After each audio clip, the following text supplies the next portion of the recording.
What's up, ladies and gentlemen? This is going to be a quick little video. My name's Dennis Bosher with Refined Memories. Today I'm going to be going through the process of showing you my process of how I edit photos. If you had noticed my Facebook page and our Instagram, I've been posting some portrait photos, self-portraits of me in my nice little fancy hat here. Today I figured I'd just go through my process of how I edit my photos. So that's what we're going to do. As you see here, this is the image that I took in its raw format.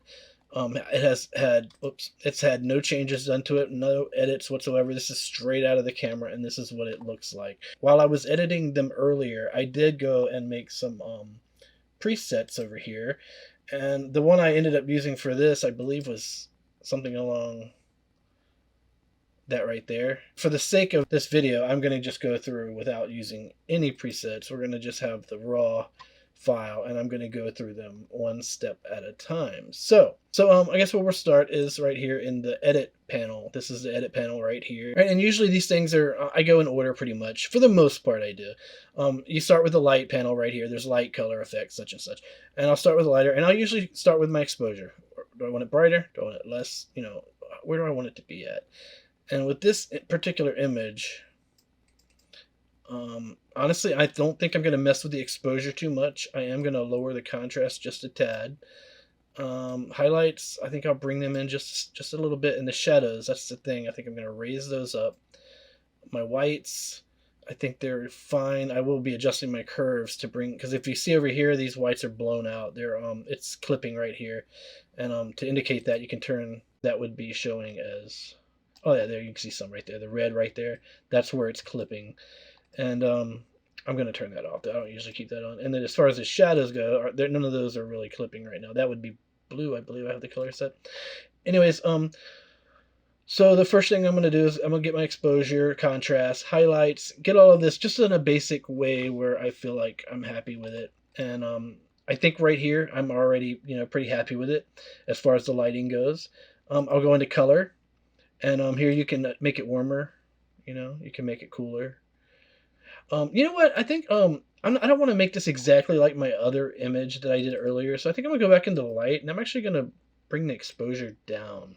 I'm going to get a little fancy with it. I'm going to make it kind of dark. And I'm going to bring the highlights up just a tad. And maybe I'll bring the blacks up too, just to soften it out a little bit. And let's see, what else can we do? Shadows, I'll bring them up just a tad. But I want it a little bit darker than the one I did earlier. Because when I was looking at them, I kind of thought, what if I went dark? Made it kind of a dark, mysterious type. I kind of like that. Bring the shadows up just a tad. Yeah, let's kind of go with something like this. Bring those back up. All right, and then I'm going to go into the color. And like I was saying, you can make it warmer, you can make it cooler. I'm going to let's see, where was it by default? It was on 63. I'm going to cool it down just a little bit more than that. Maybe somewhere right in here. I don't usually mess with the tint too much unless it absolutely needs it. If I notice in the image that there's too much green, I'll push it back towards the magenta, or if it's too much magenta, I'll push it back towards the green. But right now it's pretty well balanced in the middle, and I'm going to leave vibrance and saturation alone because those are okay. I might raise the vibrance up later, but we'll come back to that. And when it comes to the effects, this is where I like to. This can kind of really give you you can soften an image, or you can make it more sharp, or make it more crisp. I tend to lean more towards softening the images, especially when it's like a portrait or a person. If it's something else, then maybe I'll make it a little bit more, add more texture. But I'm actually going to reduce the texture. I might actually bring up the clarity just a touch, maybe 10. And dehaze, let's see what that's going to do. That lightens it up, and I'm going to actually give it some dehaze. I'm going to go to about 15, maybe 14, 15, somewhere right in there. That looks good. And then we have, of course, a vignette, which I like vignettes, and I will be adding one. Maybe not quite like that, maybe right in there. And I'm actually going to, for the highlights, I'm going to let it come through a little bit. And I'm going to feather it a little bit more, and then maybe I'll just give it just a touch more right in there. All right, and now we're come to the curves. What I like to do with the curves is I usually start with this second little doohickey right here, and this is my lights, my white colors, my brighter colors. I like to bring those down a little, just so they're not clipping, and I'll bring the blacks, the darks, I'll bring them up so they're not clipping, and then I'll throw a little S curve in here. Put a little spot there and a little spot there. Nothing too crazy, just a little bit there. And then I'll come back to here, and again, you can adjust your highlights and your lights and your darks, and I'll play around with this a little bit more. For this, I'm going to raise my darks up a little bit. Shadows, I'm going to just look at them and see what they do. I think we're going to put it right about there. My highlights, I might actually bring those back down a little. Or the lights. The lights, I think, are okay. Let's do a little something like that. All right, now we're getting somewhere. And if you ever want to look at, your results, you can come down here, toggle to the default settings, and you can see this is what we started with, and this is what we're working on now. So, I mean, you can see there's a big difference there. And let's see, the next thing, the color mixer, I don't usually, sometimes, yeah, I will go in here and mess around with these, but this is basically a black and white picture. In fact, I wonder how it would look in black and white. It's not too bad. I could probably make that look nice, but I don't want to. I like this. I like this soft, natural color look to it. It's just they're kind of, I don't know. It's just got this natural vibe to it. Okay, the next thing I'll do, I won't really mess with the color mixer too much. Sometimes, like in landscapes, a lot of times I will play with it a little bit. Color grading, I almost never go in there. The only time I usually go in here is to bring up the midtones. Sometimes I'll bring up the midtones in here, but in this particular image, I don't think I'll need to. And like I said, I usually just go down the line. That was color grading. Excuse me. Detail. Now, in detail, it depends. Like sometimes if it needs it, I'll come in and I will reduce some of the noise using these settings here. But in this is I've shot it at 100 ISO. The lighting was good. I used a flash. There's not really any noise to worry about. But another thing you can do is sharpen it. And what I like to do, and most people as well, where's my alt button? There it is I'll come in and put a mask on it. I don't know if I'm going to do this or not, but when I hit alt, it shows me kind of an inversion of the photo in black and white. Because you don't want to apply sharpening to all of the image usually. You just want to get the harder edges. So maybe something like in there on 68. We go with that, and then give it a little bit more sharpening. Yeah, I think I kind of like that. That looks good. And without the detail, you can kind of see it. You might be able to see a subtle distance. That's with it off. That's with it's on. It's very subtle. You almost don't notice it. You probably don't notice it, but I can kind of see it just barely. But anyway, that's details. Optics is good. Everything else is good here. All right, now before I do anything else, what I'm gonna do, actually, I think I'm gonna go back into light and maybe raise up the. I don't know if I'm gonna raise it or lower it, but I'm gonna bring it up just a little bit to see something. I kind of want to bring it down even more. Actually, no, I don't want to do that. I think I'm gonna pull it up just a tad, right in there. Kind of like how that looks. I'm gonna play around with the shadows a little bit more. Let's put those right in there. The blacks. I think we're gonna go right there with that. All right, now once I get the image, as far as the lighting and everything, the colors and all that, once I get that close to where I want it, I'll actually crop it. I'll actually put a little crop on it. And I don't want to cut my beard off here, so cutting the top of the hat off is just fine. I kind of liked right about where it was, so that should be fine. And then once I get everything pretty much the way I want it, we'll go into masking. And the reason I go into here is because I don't like my skin. I mean, you can see on the video, my skin's kind of harsh. And this camera doesn't really do it much justice. You can see the rough skin around here, the hard edges. And the one thing I'll do in here is I'll go into masking, and it's already the new software in Photoshop and Lightroom, and actually I don't use Lightroom. I use Photoshop and Camera Raw. It's almost identical. Matter of fact, Camera Raw is pretty much Lightroom. It's just built into Photoshop, which is what I like to use. But it's the software is, it's come so far. Like you can literally, it automatically picks people out, and not only does it pick people out for you, if you click on people here, it'll start to dissect that mask, and you can actually pick out the facial skin. You can pick out just the body skin, your eyes, the iris and the pupil, your lips, your hair, even your facial hair or clothes. You can individually pick all these. I think that is so awesome. But what I'm going to do is I'm going to pick facial skin, body skin, and I'm going to hit create. And we're just going to soften my skin a little bit, make it look a little more pleasant, because Lord knows I could use a facial, even though I would probably never do something like that. It's just not my style. One thing I want to do is I'm going to subtract some of this selection, because it's got, I don't know if you can tell, but right up in here it's got I think it's got my whites of my eye selected as well. Yeah, it's selecting too much of my eye. And plus there's some of these detailed lines I do want to keep in there, even though, nobody wants to show off their wrinkles and stuff. It adds character, and I kind of do want to include some of that. So I'm going to go and subtract from this mask, and I'm going to use a brush to do it. And the flow's at 100, size, feather. Okay, all that's pretty good.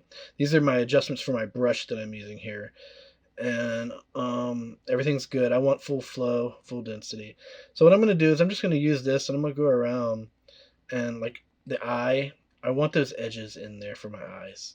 I've got a nice feather on here, so it shouldn't, it's not going to be it's going to be a subtle change, even that eye over there that's kind of covered, I'm going to bring it out a little bit. And around my nose, I want these lines, even though I've got a little dimple in the middle of my nose right here. I hate that, but you know what? It's me. I'm going to bring this out, bring that out.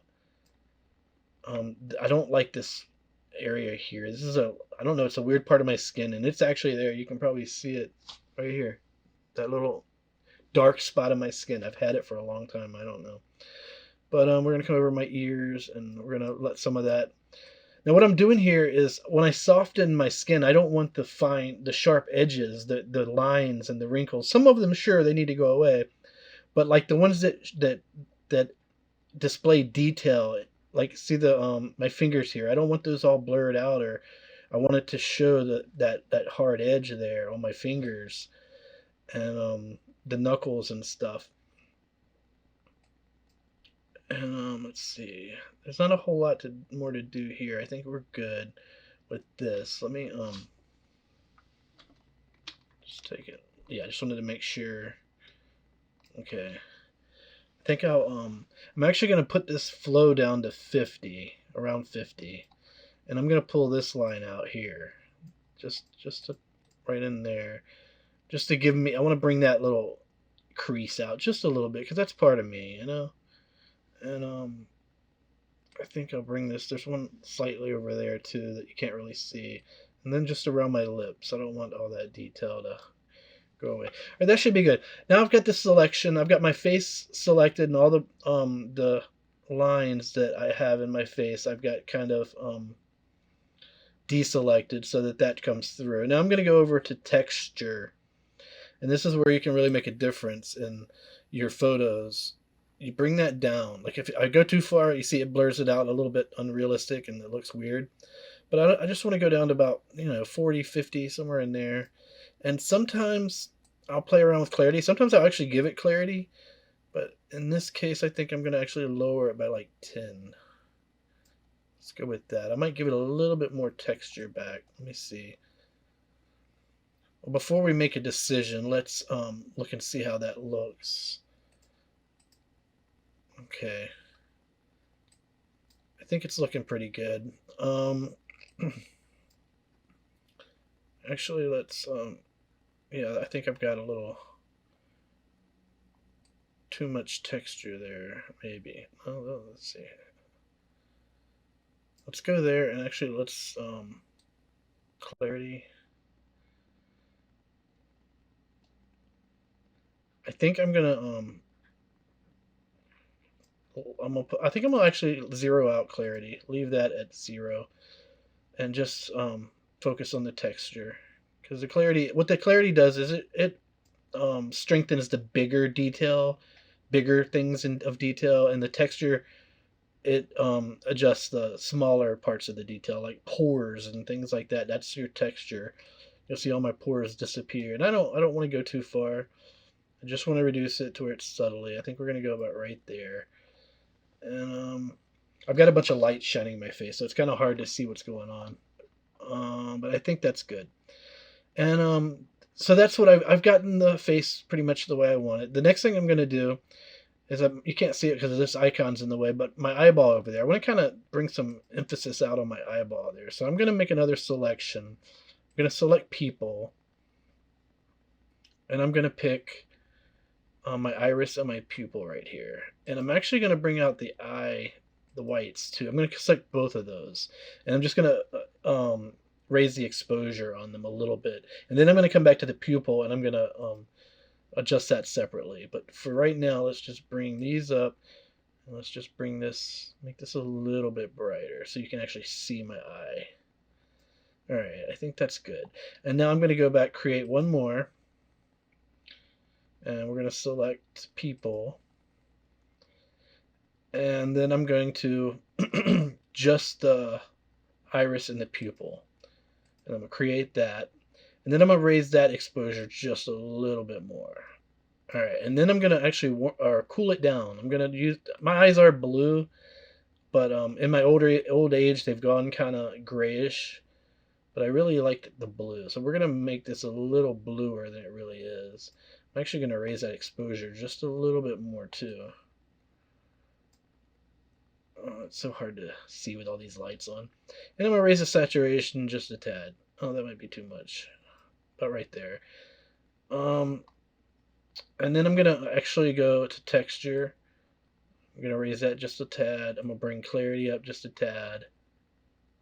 And then I'm going to look at dehaze and see if that needs to go back. Yeah, right in there.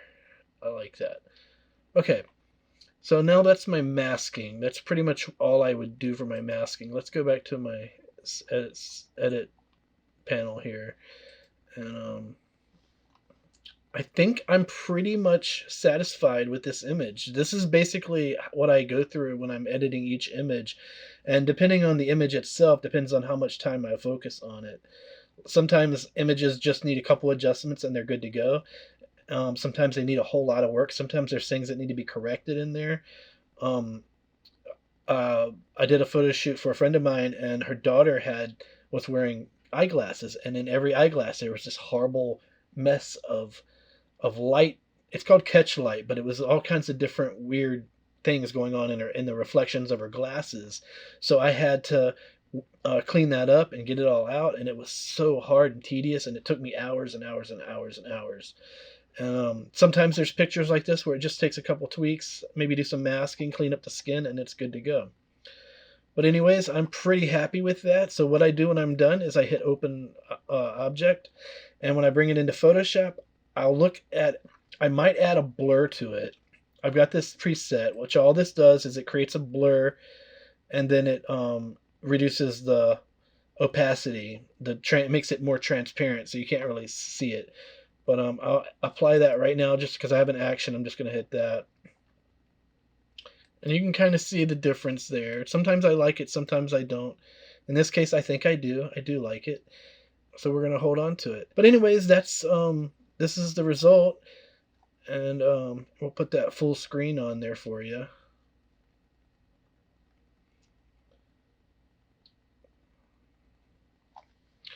But yeah, anyways, that's basically what I go through when I edit my pictures. Depending on how many pictures I got, depends on how long it takes me to do them. I appreciate you watching. Be sure to like my pages. I have Facebook, Refined Memories, and on Instagram, refined.memories. Well, that's going to wrap up this little video. I hope you enjoyed it, and I hope you learned something. I appreciate you watching. Until next time, see you later.